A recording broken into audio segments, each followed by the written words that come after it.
স্বামী শিষ্য সংবাদ। শ্রী শরৎচন্দ্র চক্রবর্তী। পূর্বকাণ্ড ও উত্তরকাণ্ড। পূর্বকাণ্ড। দশম বল্লী। স্থান কলিকাতা। বর্ষ 1897 খ্রিস্টাব্দ। স্বামীজির শিষ্যকে ঋগ্বেদ সংহিতা পাঠ করানো। পণ্ডিত ম্যাক্সমূলার সম্বন্ধে স্বামীজির অদ্ভুত বিশ্বাস। বেদ মন্ত্রাবলম্বনে ঈশ্বরের সৃষ্টি করা রূপ বৈদিক মতের অর্থ। বেদ শব্দাত্মক, শব্দ পদের প্রাচীন অর্থ। নাদ হইতে শব্দের ও শব্দ হইতে স্থূল জগতের প্রকাশ সমাধিকালে প্রত্যক্ষ হয়। অবতার পুরুষদিগের সমাধিকালে ওই বিষয় যেরূপে প্রতিভাত হয়। স্বামীজির সহৃদয়তা। জ্ঞান ও প্রেমের অবিচ্ছেদ্য সম্বন্ধ বিষয়ে গিরিশবাবুর সহিত শিষ্যের কথোপকথন। গিরিশবাবুর সিদ্ধান্ত শাস্ত্রের অবিরোধী। গুরু ভক্তি বলে গিরিশবাবুর সত্য সিদ্ধান্ত প্রত্যক্ষ করা। না বুঝিয়া কেবলমাত্র কাহারও অনুকরণ করিতে যাওয়া দূষণীয়। ভক্ত ও জ্ঞানী দুই পৃথক ভূমি হইতে দেখিয়া বাক্য ব্যবহার করেন বলিয়া আপাত বিরুদ্ধ বোধ হয়। স্বামীজির সেবাশ্রম স্থাপনের পরামর্শ। আজ 10 দিন হইল শিষ্য স্বামীজির নিকটে ঋগ্বেদের সায়ন ভাষ্য পাঠ করিতেছে। স্বামীজি বাগবাজারের বলরাম বসুর বাড়িতে অবস্থান করিতেছেন। ম্যাক্সমূলারের মুদ্রিত বহু সংখ্যায় সম্পূর্ণ ঋগ্বেদ গ্রন্থখানি কোনো বড়লোকের বাড়ি হইতে আনা হইয়াছে। নূতন গ্রন্থ, তাহাতে আবার বৈদিক ভাষা। শিষ্যের পড়িতে পড়িতে অনেক স্থলে বাধিয়া যাইতেছে। তদ্দর্শনে স্বামীজি সস্নেহে তাহাকে কখনো কখনো বাঙাল বলিয়া ঠাট্টা করিতেছেন এবং ওই স্থানগুলির উচ্চারণ ও পাঠ বলিয়া দিতেছেন। বেদের অনাদিত্ব প্রমাণ করিতে সায়ন যে অদ্ভুত যুক্তি কৌশল প্রদর্শন করিয়াছেন, স্বামীজি তাহার ব্যাখ্যা করিতে করিতে কখনো ভাষ্যকারের ভূয়সী প্রশংসা করিতেছেন, আবার কখনো বা প্রমাণ প্রয়োগে ওই পদের গূঢ়ার্থ সম্বন্ধে স্বয়ং ভিন্ন মত প্রকাশ করিয়া সায়নের প্রতি কটাক্ষ করিতেছেন। ঐরূপে কিছুক্ষণ পাঠ চলিবার পরে স্বামীজি ম্যাক্সমূলারের প্রসঙ্গ উত্থাপন করিয়া বলিতে লাগিলেন, মনে হলো কি জানিস, সায়নী নিজের ভাষ্য নিজে উদ্ধার করতে ম্যাক্সমূলার রূপে পুনরায় জন্মেছেন। আমার অনেক দিন হইতেই ওই ধারণা। ম্যাক্সমূলারকে দেখে সে ধারণা আরও যেন বদ্ধমূল হয়ে গেছে। এমন অধ্যবসায়ী, এমন বেদ বেদান্ত সিদ্ধ পণ্ডিত এদেশে আর দেখা যায় না। তার উপর আবার ঠাকুরের প্রতি কি অগাধ ভক্তি! তাকে অবতার বলে বিশ্বাস করে রে। বাড়িতে অতিথি হয়েছিলুম, কি যত্নটাই করেছিল। বুড়ো বুড়িকে দেখে মনে হতো যেন বশিষ্ঠ অরুন্ধতির মতো দুটিতে সংসার করছে। আমায় বিদায় দেওয়ার কালে বুড়োর চোখে জল পড়েছিল। শিষ্য বলিলেন, আচ্ছা মহাশয়, সায়নী যদি ম্যাক্সমূলার হইয়া থাকেন তো পুণ্যভূমি ভারতে না জন্মিয়া ম্লেচ্ছ হইয়া জন্মিলেন কেন? স্বামীজি বলিলেন, অজ্ঞান থেকেই মানুষ আমি আর্য, উনি ম্লেচ্ছ ইত্যাদি অনুভব ও বিভাগ করে। কিন্তু যিনি বেদের ভাষ্যকার, জ্ঞানের জ্বলন্ত মূর্তি, তাঁর পক্ষে আবার বর্ণাশ্রম জাতি বিভাগ কি? তাঁর কাছে ওসব একেবারে অর্থশূন্য। জীবের উপকারের জন্য তিনি যথা ইচ্ছা জন্মাতে পারেন।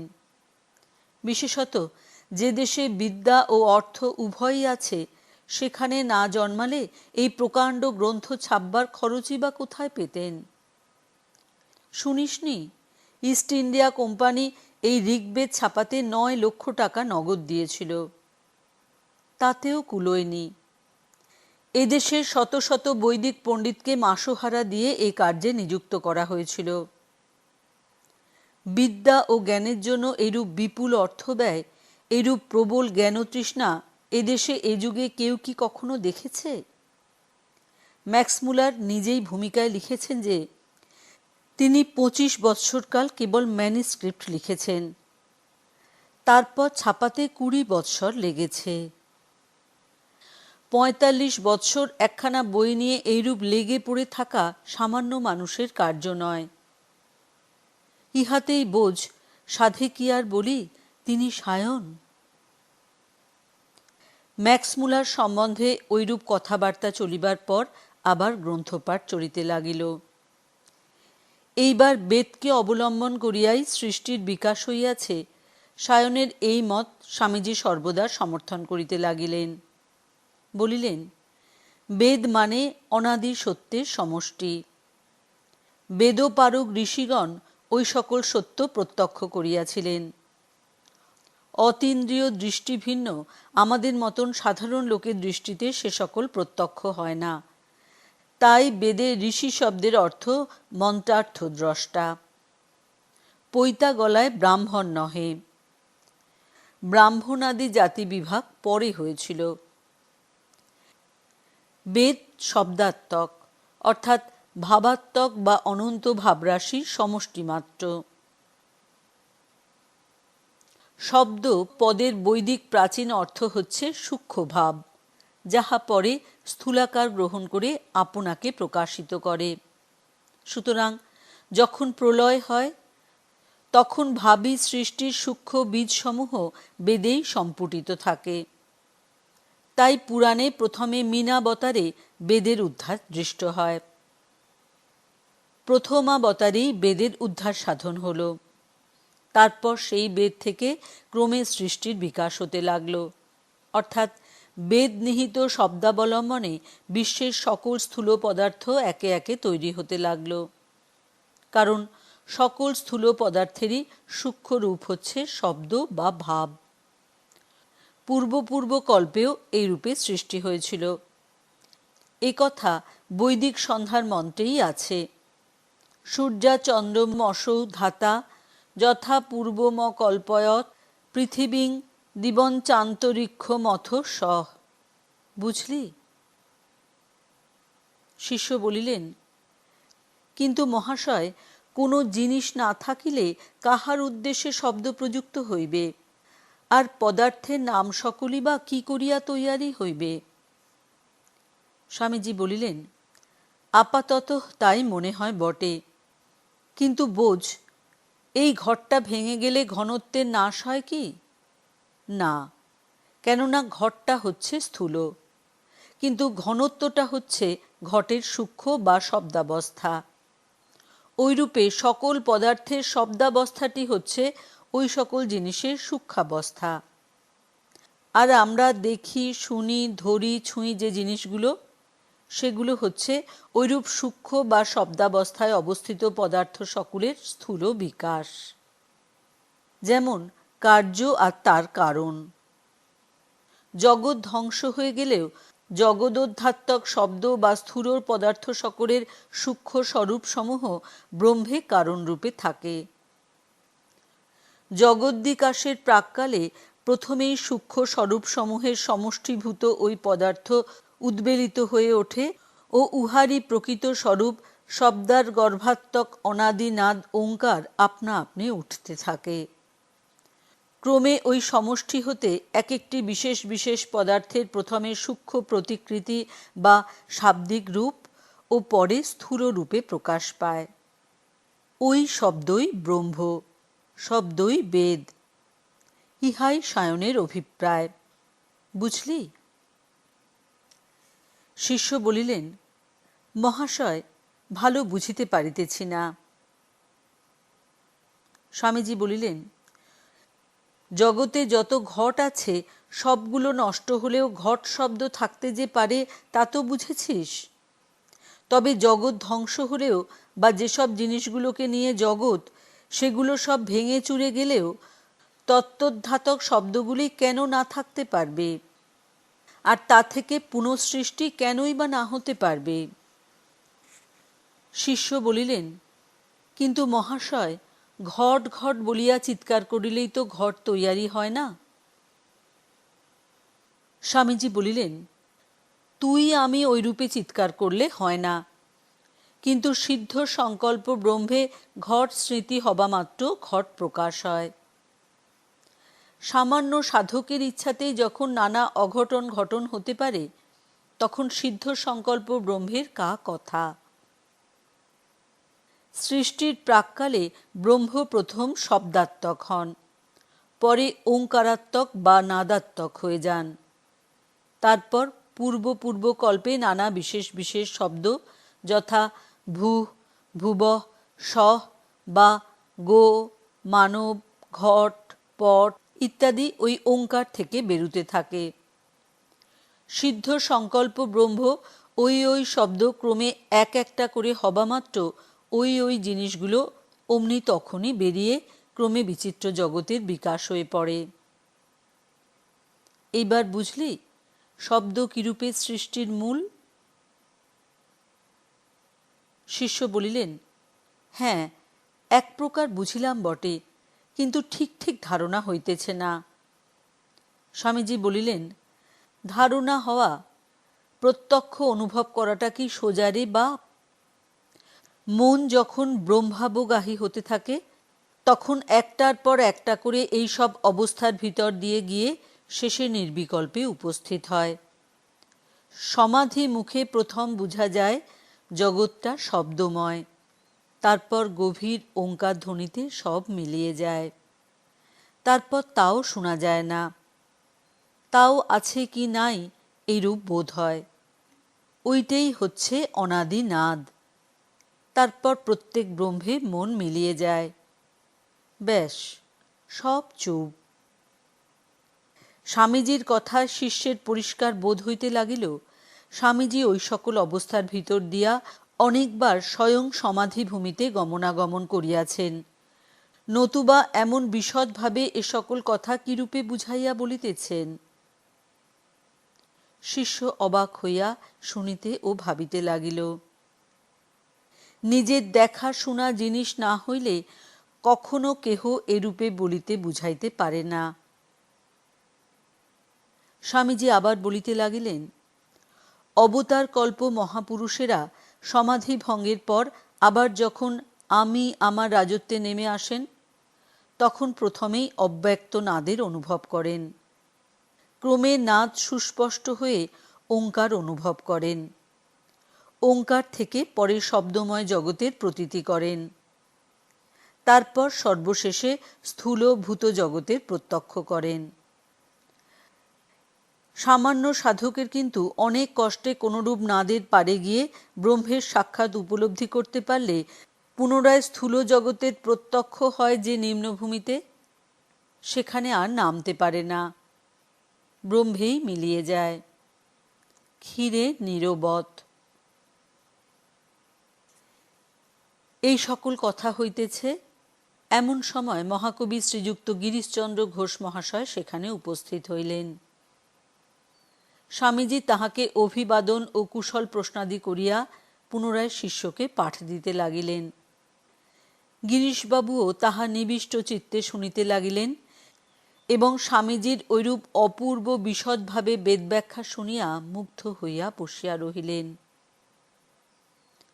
পূর্ব বিষয়ের অনুসরণ করিয়া স্বামীজি পুনরায় বলিতে লাগিলেন, বৈদিক বা লৌকিক ভেদে শব্দ আবার দ্বিধা বিভক্ত। শব্দ শক্তি প্রকাশিকায় এ বিষয়ের বিচার দেখেছি। বিচারগুলি খুব চিন্তার পরিচায়ক বটে, কিন্তু টার্মিনোলজির চোটে মাথা গুলিয়ে ওঠে।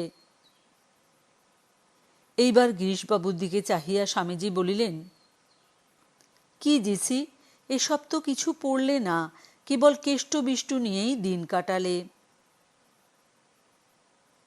গিরিশবাবু বলিলেন, কি আর পড়ব ভাই, অত অবসরও নাই, বুদ্ধিও নাই যে ওতে সেঁধুব। তবে ঠাকুরের কৃপায় ওসব বেদবেদান্ত মাথায় রেখে এবার পাড়ি মারব। তোমাদের দিয়ে তাঁর ঢের কাজ করাবেন বলে ওসব পড়িয়ে নিয়েছেন, আমার ওসব দরকার নাই। বলিয়া গিরিশবাবু সেই প্রকাণ্ড ঋগ্বেদ গ্রন্থখানিকে পুনঃ পুনঃ প্রণাম করিতে ও বলিতে লাগিলেন, জয় বেদরূপী শ্রীরামকৃষ্ণের জয়। পাঠককে আমরা অন্যত্র বলিয়াছি, স্বামীজি যখন যে বিষয়ে উপদেশ করিতেন, শ্রোতাদিগের মনে তদ্বিষয় তখন এত গভীরভাবে অঙ্কিত হইয়া যাইত যে ওই বিষয়কেই তাহারা ওই সময়ে সর্বাপেক্ষা সারবস্তু বলিয়া অনুভব করিত। ব্রহ্মজ্ঞান সম্বন্ধেও যখন তিনি বলিতে থাকিতেন, তখন শ্রোতৃবৃন্দ তল্লাভই জীবনের একমাত্র উদ্দেশ্য বলিয়া ধারণা করিত। আবার ভক্তি বা কর্ম বা জাতীয় উন্নতি প্রভৃতি অন্যান্য বিষয়ে যখন তিনি প্রসঙ্গ উঠাইতেন, তখন তত্ত্ববিষয়কেই শ্রোতারা মনে মনে সর্বাচ্চ প্রদান করিয়া তত্ত্ববিষয়ানুষ্ঠানের জন্য ব্যগ্র হইয়া উঠিত। বর্তমানে বেদের প্রসঙ্গ উঠাইয়া তিনি শিষ্য প্রভৃতির মন বেদোক্ত জ্ঞানের মহিমায় এতই মুগ্ধ করিয়াছিলেন যে তাহারা তখন উহাপেক্ষা সার এবং প্রয়োজনীয় বস্তু অন্য কিছু আর খুঁজিয়া পাইতেছিল না। গিরিশবাবু তদ্বিষয়ে লক্ষ্য করিলেন এবং স্বামীজির মহোদুদার ভাব ও শিক্ষাদানের ঐরূপ রীতির বিষয় ইতিপূর্বে পরিজ্ঞাত থাকায় শিষ্য প্রভৃতিকে জ্ঞান, ভক্তি ও কর্মের সমান প্রয়োজনীয়তা অনুভব করাইয়া দিবার জন্য এখন মনে মনে এক যুক্তি স্থির করিলেন। স্বামীজি অন্যমনা হইয়া কি ভাবিতেছিলেন। ইতোমধ্যে গিরিশবাবু বলিয়া উঠিলেন, হ্যাঁ রে নরেন, একটা কথা বলি। বেদ বেদান্ত তো ঢের পড়লে, কিন্তু দেশে এই যে ঘোর হাহাকার, অন্নাভাব, ব্যভিচার, ভ্রূণ হত্যা, মহাপাতকাদি চোখের সামনে দিনরাত ঘুরছে, এর উপায় তোমার বেদে কিছু বলেছে? ওই অমুকের বাড়ির গিন্নি, এককালে যার বাড়িতে রোজ 50খানি পাতা পড়ত, সে আজ 3 দিন হাঁড়ি চাপায়নি। ওই অমুকের বাড়ির কুলস্ত্রীকে গুন্ডাগুলো অত্যাচার করে মেরে ফেলেছে। ওই অমুকের বাড়িতে ভ্রূণ হত্যা হয়েছে। অমুক জুয়ো চুরি করে বিধবার সর্বস্ব হরণ করেছে। এ সকল রহিত করবার কোনো উপায় তোমাদের বেদে আছে কি? গিরিশবাবু এইরূপে সমাজের বিভীষিকাপ্রদ বিষয়গুলি উপর্যুপরি অঙ্কিত করিয়া দেখাইতে আরম্ভ করিলে স্বামীজি নির্বাক হইয়া অবস্থান করিতে লাগিলেন। জগতের দুঃখ কষ্টের কথা ভাবিতে ভাবিতে স্বামীজির চক্ষে জল আসিল। তিনি তাহার মনের ঐরূপ ভাব আমাদের জানিতে দিবেন না বলিয়াই যেন উঠিয়া বাহিরে চলিয়া গেলেন। ইতোমধ্যে গিরিশবাবুর শিষ্যকে লক্ষ্য করিয়া বলিলেন, দেখলি বাঙাল, কত বড় প্রাণ! তোর স্বামীজিকে কেবল বেদজ্ঞ পণ্ডিত বলে মানি না, কিন্তু ওই যে জীবের দুঃখে কাঁদতে কাঁদতে বেরিয়ে গেল, এই মহাপ্রাণতার জন্য মানি। চোখের সামনে দেখলি তো, মানুষের দুঃখ কষ্টের কথাগুলো শুনে করুণায় হৃদয় পূর্ণ হয়ে স্বামীজির বেদ বেদান্ত সব কোথায় উড়ে গেল। শিষ্য বলিলেন, মহাশয়, আমাদের বেশ বেদ পড়া হইতেছিল, আপনি মায়ার জগতের কি কতকগুলো ছাইভস্য কথা তুলিয়া স্বামীজির মন খারাপ করিয়া দিলেন। গিরিশবাবু বলিলেন, জগতে এই দুঃখ কষ্ট, আর উনি সেদিকে একবার না চেয়ে চুপ করে বসে কেবল বেদ পড়ছেন। রেখে দে তোর বেদ বেদান্ত। শিষ্য বলিলেন, আপনি কেবল হৃদয়ের ভাষা শুনিতেই ভালোবাসেন, নিজের হৃদয়বান কি না? কিন্তু এই সব শাস্ত্র, যাহার আলোচনায় জগৎ ভুল হইয়া যায়, তাহাতে আপনার আদর দেখিতে পাই না, নতুবা এমন করিয়া আজ রসভঙ্গ করিতেন না। গিরিশবাবু বলিলেন, বলি জ্ঞান আর প্রেমের পৃথকত্বটা কোথায় আমায় বুঝিয়ে দে দেখি। এই দেখ না, তোর গুরু যেমন পণ্ডিত তেমন প্রেমিক। তোর বেদও বলছে না সৎ, চিত, আনন্দ তিনটে একই জিনিস। এই দেখ না, স্বামীজি অত পাণ্ডিত্য প্রকাশ করছিলেন, কিন্তু যাই জগতের দুঃখের কথা শোনা ও মনে পড়া, অমনি জগতের দুঃখে কাঁদতে লাগলেন। জ্ঞান আর প্রেমে যদি বেদ বেদান্ত বিভিন্নতা প্রমাণ করে থাকেন, তো অমন বেদ বেদান্ত আমার মাথায় থাকুন। শিষ্য নির্বাক হইয়া ভাবিতে লাগিল, সত্যই তো গিরিশবাবুর সিদ্ধান্তগুলি বেদের অবিরোধী। ইতোমধ্যে স্বামীজি আবার ফিরিয়া আসিলেন এবং শিষ্যকে সম্বোধন করিয়া বলিলেন, কি রে, তোদের কি কথা হচ্ছিল? শিষ্য বলিল, এই সব বেদের কথাই হচ্ছিল। ইনি এ সকল গ্রন্থ পড়েন নাই, সিদ্ধান্তগুলি বেশ ঠিক ঠিক ধরিতে পারিয়াছেন। বড়ই আশ্চর্যের বিষয়। স্বামীজি বলিলেন, গুরু ভক্তি থাকলে সব সিদ্ধান্ত প্রত্যক্ষ হয়, পড়বার শুনবার দরকার হয় না। তবে এরূপ ভক্তি ও বিশ্বাস জগতে দুর্লভ। ওর মতো যাদের ভক্তি বিশ্বাস, তাদের শাস্ত্র পড়বার দরকার নাই। কিন্তু ওকে ইমিটেট করতে গেলে অপরের সর্বনাশ উপস্থিত হবে। ওর কথা শুনে যাবি, কিন্তু কখনো ওর দেখাদেখি কাজ করতে যাবি না। শিষ্য বলিলেন, আজ্ঞে হ্যাঁ। স্বামীজি বলিলেন, আজ্ঞে হ্যাঁ নয়, যা বলি সেসব কথাগুলি বুঝে নিবি। মূর্খের মতো সব কথায় কেবল সায় দিয়ে যাবি না। আমি বললেও বিশ্বাস করবি না, বুঝে তবে নিবি। আমাকে ঠাকুর তাঁর কথা সব বুঝে নিতে সর্বদা বলতেন।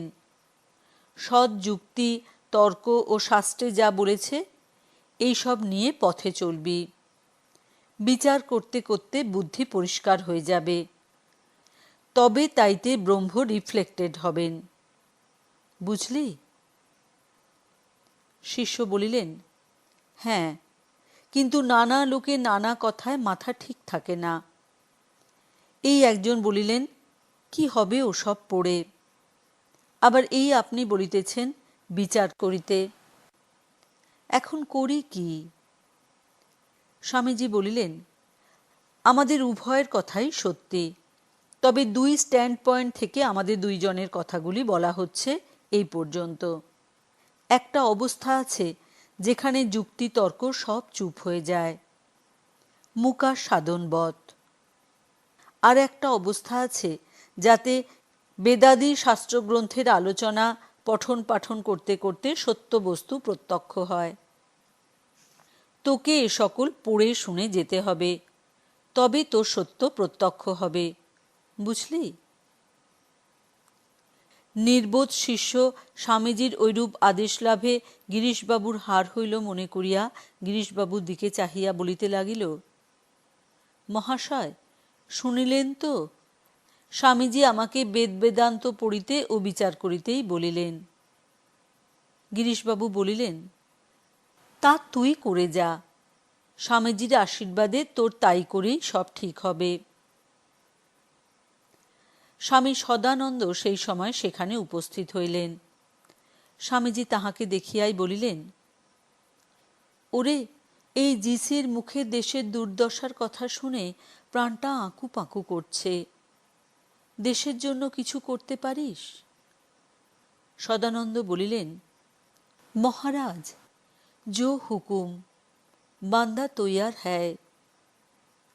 স্বামীজি বলিলেন, প্রথমে ছোটোখাটো স্কেলে একটা রিলিফ সেন্টার খোল, যাতে গরিব দুঃখীরা সব সাহায্য পাবে, রোগীদের সেবা করা হবে।